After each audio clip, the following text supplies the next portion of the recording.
La sera del 4 settembre 1260 la sorte per Firenze sembra segnata. La sua armata, distrutta sul terreno di Montaperti, sta tingendo di rosso col suo sangue l'Arpia, mentre i pochi superstiti sono catturati dall'esercito senese. Basterebbe uno sforzo, un ulteriore passo e l'armata senese potrebbe entrare a Firenze, ma peccato che ci fosse Farinata. Ci convinse a fermarsi il fiorentino e ci si contentò della vittoria, mentre bastava insistere un pochettino e oggi sarebbe tutta un'altra storia.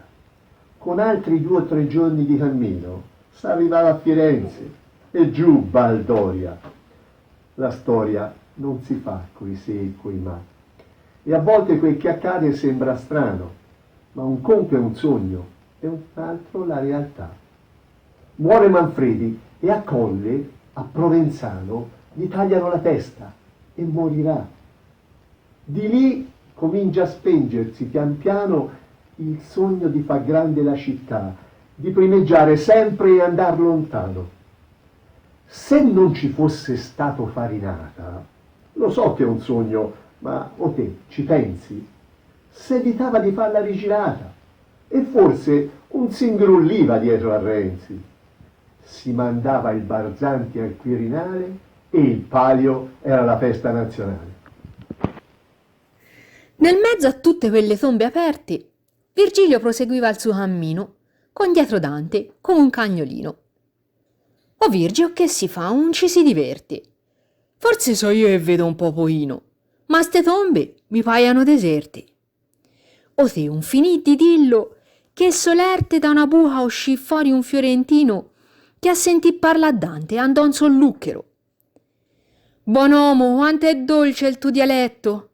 Guarda, per me ha il sapore dello zucchero!» Dante, impaurito, non ci capì più niente. S'avvicinò a Virgilio stretto stretto e incominciò a fischiettare indifferente. E Virgilio gli dette una strigliata. «Ma mi che versi! Ogniamo via strullino! Un ti vergogna a fa sta sceneggiata! Un ti mangia nessuno, piccinino! Te questa cosa ancora un lamparata! Falla finita e girati un poino! Lo vedi lì chi c'è? C'è Farinata!» Farinata, si sa, era fiorentino, e quello d'altra parte poi succede, ma a petto a Dante era d'un'altra pasta, un pezzo d'omo te, roba da un crede, da incantarsi a guardarlo, bello e altero, perfino dalla cintola in su e basta, figurati a vederlo tutto intero.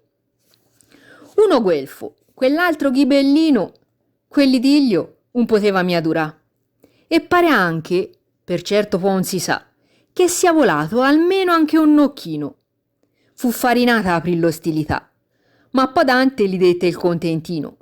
«Un accherino, un fa tanto il ganzino, no da voi non ci sa niente da imparà, tant'è che vi si è fatto scomparì. Che dici?» Farinata lo diacciò. «Vabbè, con questo che vorresti di? E sa c'ha da vantartene parecchio, anche se segue il faccio, ti dirò, un pensà di svernà sul Ponte Vecchio.»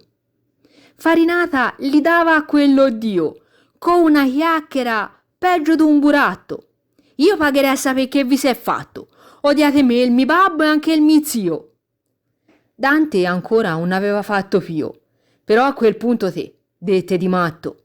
«O Nini, forse io sarò distratto, ma a Montaperti quello spicinio un l'hanno fatto nei bianchi e nei neri, e in mezzo a quell'eserciti dannati, che mi vo da intende e te non c'eri?»